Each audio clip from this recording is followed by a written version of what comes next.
O también tenemos algunos felinos que utilizan lo que es la hoja de caléndula para detener la hemorragia. Como nosotros conocemos y hemos visto, lo que es la caléndula es un cicatrizante, es un antiinflamatorio y él mismo reduce todo lo que es la hemorragia. Esto, volvemos a caer en lo mismo. El animal tiene un instinto de supervivencia y él lo está utilizando para su bien común. Las primeras partes de lo que se hizo acerca de lo que era la historia y la categorización de algunas de las plantas, los primeros textos básicos que se hicieron fueron, por ejemplo, en China, donde surge o viene todo lo que es la corriente de la medicina natural o medicina oriental, las bases chinas o los pilares chinos que nosotros conocemos como lo es la acupuntura, la moxibustión, la ideología, todas estas cosas, la fitoterapia, que no solo, en parte no solo es de ellos, sino de que nosotros también lo adoptamos mediante los famosos curanderos que teníamos hace siglos y que ahora estas personas son catalogadas como unas personas que han influido dentro de todo lo que es la historia de la medicina natural en este país.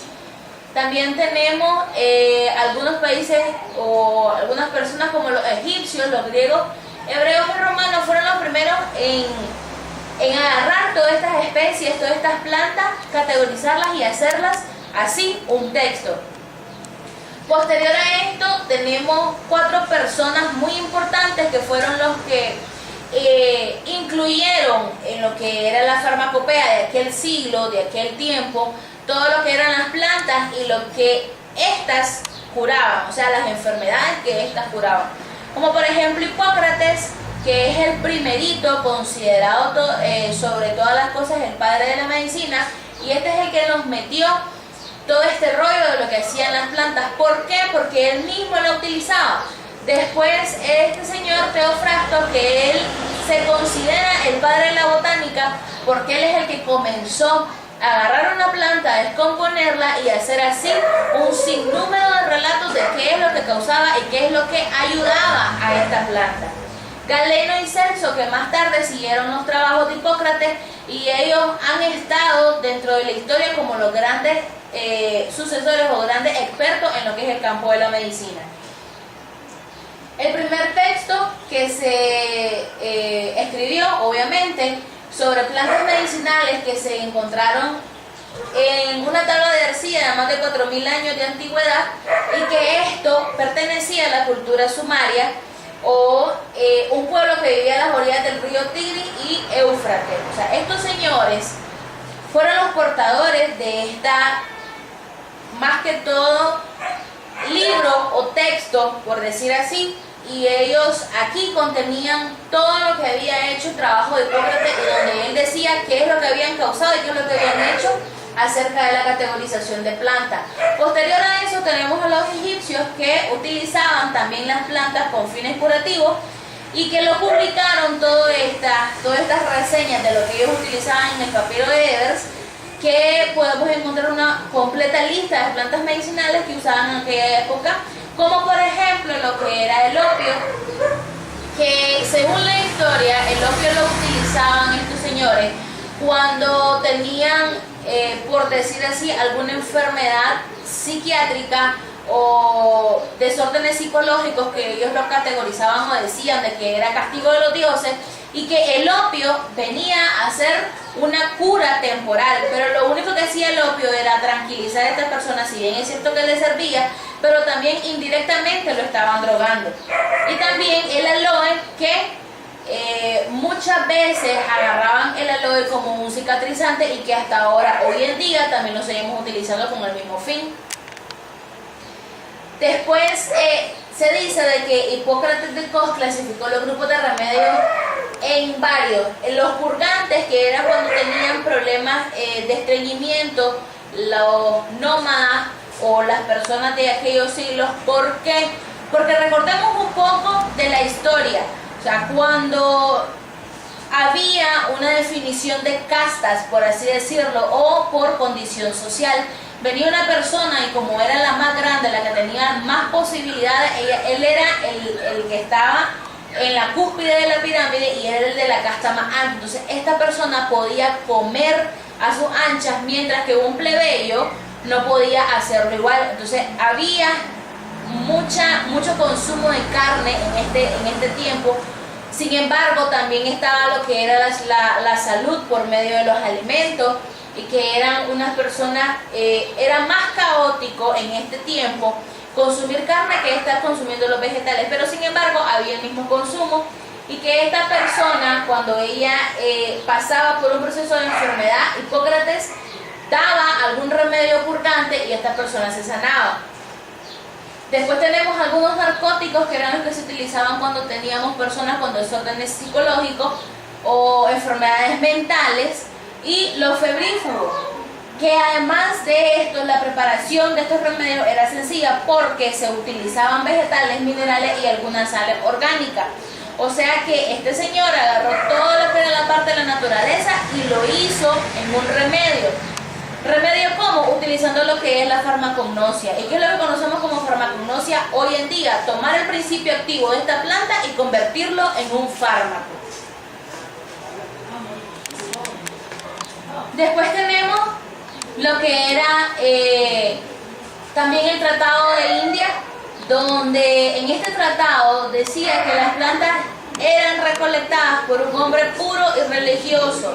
O sea, cuando nosotros miramos lo que era la historia, vemos o podemos observar de que quienes practicaban todo este tipo de cosas eran monjes o personas que se habían criado dentro de una iglesia o de un ambiente demasiado religioso, y por eso se decía de que la persona que podía cultivar o agarrar todas estas plantas y secarlas y hacer el proceso de la preparación del fármaco, del medicamento, era una persona pura y religiosa, y que las plantas frescas son las que mejor efecto producen, se han de recoger en lugares en los que no haya estado el hombre, o sea que no hayamos contaminado el mismo suelo. Y tiene realmente mucha importancia o mucha lógica. ¿Por qué? Porque si nosotros contaminamos el suelo, puede que una planta no crezca. Es como lo que ocurrió hace años en lo que intoxicamos, no recuerdo muy bien en qué parte del país, intoxicamos el suelo con la plantación de algodón, y que ahora en ese mismo suelo no se puede plantar otra cosa porque el suelo está muy intoxicado. También tenemos lo que es el Renacimiento, y aquí en esta época se funda lo que es la Escuela de Salerno, que es la principal estructura que se creó médicamente. O sea, aquí se practicaba todo lo que es la medicina al derecho y al revés, y de aquí surgen todo lo que son las personas que han querido practicar lo que es la medicina. La obra más importante de esta escuela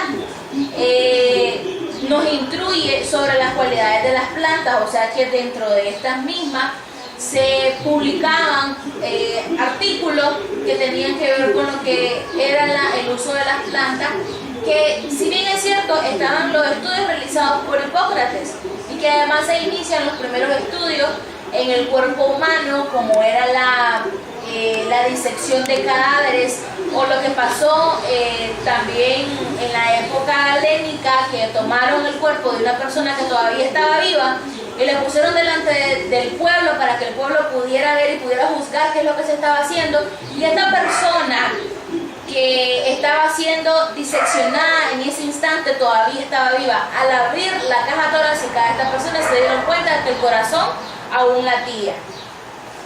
Después de esto, de lo que hizo Hipócrates y la era galénica, tenemos como ejemplo los dibujos realizados por Leonardo da Vinci, que si miramos un poco atrás en lo que es la historia, él, aunque haya sido un pintor por excelencia y que tengamos 1 millón de arte de él o por parte de él, él comenzó haciendo retratos o haciendo esquemas de lo que era el cuerpo humano.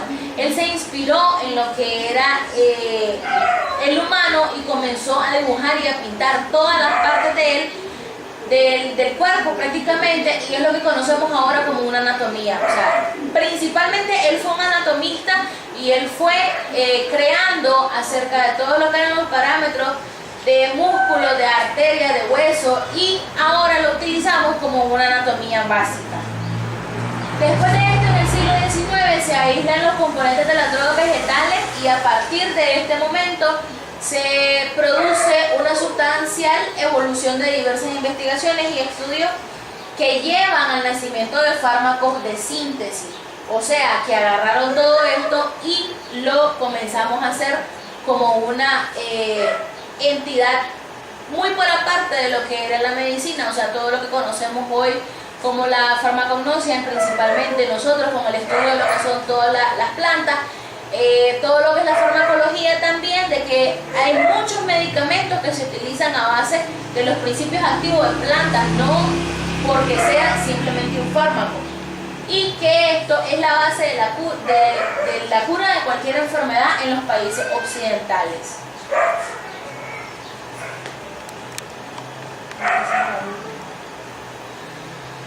Después tenemos acerca de lo que es la importancia de las plantas y que, sin embargo, aunque cumplen con varias funciones indispensables en este planeta para la continuidad de la vida sobre la Tierra, nosotros tenemos un importante suceso acerca de lo que son las plantas, como por ejemplo la producción y la renovación del oxígeno necesario para la vida animal. Y no solo los animales, sino que nosotros también somos catalogados como un animal bipedestal, obviamente, y que piensa y razona muy distinto a los que andan en cuatro patas. También que es imprescindible para la alimentación de los seres vivos. También, si nosotros no tuviéramos una planta que está captando todo lo que es el CO2, contaminante del ambiente y contaminantes por parte nuestra, porque nosotros exhalamos todo lo que es un sinnúmero de toxinas y un sinnúmero de tóxicos prácticamente para el ambiente, la planta lo agarra y ella lo expulsa a manera de oxígeno. Y a su vez contiene principios medicinales activos que muchos animales utilizan por instinto y que el hombre ha aprendido a emplear.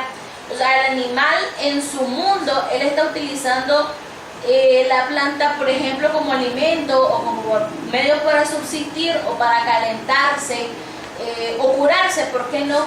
Y que el humano lo agarró, tomó toda esta planta sin saber que era medicina, que era un principio activo, que era el tallo, la hoja, etcétera, todo lo que nosotros conocemos hoy en día, y que él lo tomó y se curó si él tenía alguna enfermedad. Estos principios activos de las plantas se deben generalmente a una mezcla de sustancias químicas y no solo a una sustancia. Esto es el ejemplo común de todo lo que ha pasado a raíz del empleo de lo que eran los fármacos. Como por ejemplo, nosotros tenemos el famoso ácido acetil salicílico, que lo podemos conocer como la aspirina y que su base, su principio activo es una planta.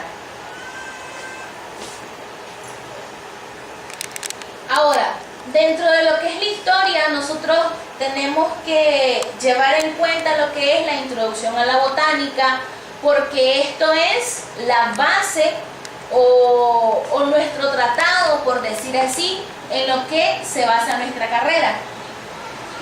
Y tenemos a esta personita que fue el padre de la botánica y que deberíamos de estar agradecidos con este señor porque él es el que nos dio todo lo que nosotros conocemos hoy como fitoterapia, como botánica médica, lo que es también la parte de la farmacognosia, todo lo que es la creación el alimento también como medicina, etcétera. Y él presidió la escuela peripatética, o sea, tomó toda la enseñanza de Galeno, tomó toda la enseñanza de Paracelso. Posterior, cuando él se autocuró con su invento, que fue lo que era la homeopatía, durante 36 años, los cuales en la escuela floreció grandemente. Una de las obras más importantes de este señor fue su libro Systema Naturae. Hizo la primera clasificación sistemática de las plantas basadas en sus propiedades médicas y que debido a estos trabajos sobre las plantas es a menudo considerado el padre de la botánica. Tiene dos tratados muy importantes. El primero, que dice que es la historia de las plantas y que son 9 libros, pero que originalmente fueron 10. Y el segundo tratado, que fue sobre las causas de las plantas, en 6 libros que originalmente eran 8. En el primero, él categoriza todo lo que es el uso de las plantas en aquel entonces, cuando no teníamos todavía ni seña ni nada de lo que era una planta catalogada como medicinal. Y en el segundo era que él tomó la planta y él dijo, sirve para esto, pero puede causar diferente enfermedad a la que nosotros estamos tomando. Y eso es todo, chicos. De todas maneras, en lo que es el folleto, ustedes tienen más alargado, por decir así, todo lo que fueron las obras de este señor y qué es lo que incluyó dentro de estos tratados.